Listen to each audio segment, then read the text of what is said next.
scope, but it's just confirmed by this refractive surgery setup. This is your pentacam. 3 continuous readings are taken from the pentacam. And the white-to-white is, of course, again correlated with your op scan and your calipers.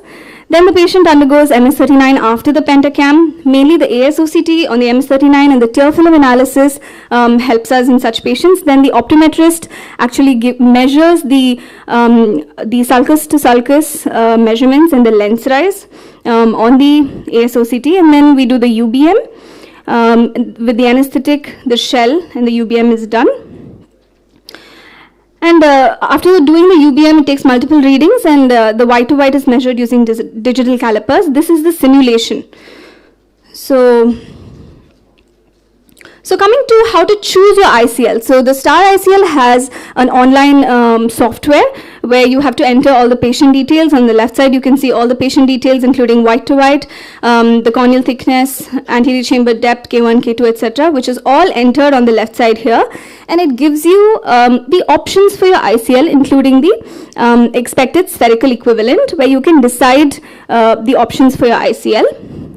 And also, based on the simulated, both the ACD, your lens rise, your white-to-white, your simulated ICL from your UBM, if you want a different length requested, then you can actually choose that different length and customize it.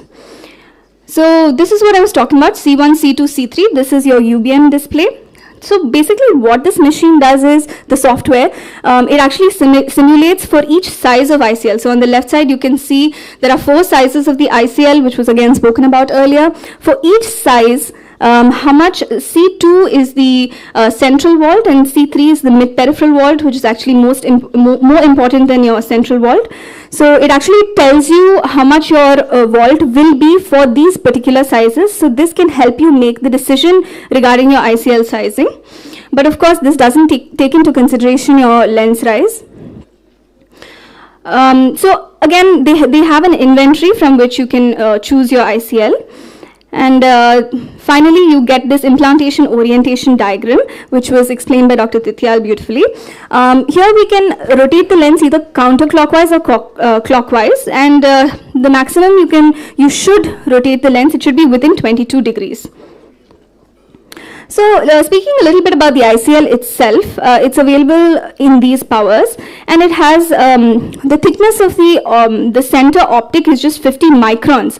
So for surgeons who start off after doing cataract surgery, that mindset of manipulation only in the center needs to be changed to manipulation only in the periphery, because the central optic is very thin and can be damaged. And in the V4C model, you have a 360 micron center, the KS central hole, the KS aqua port. So coming to what surgical setup do you need, limbal marking systems were again spoken about. The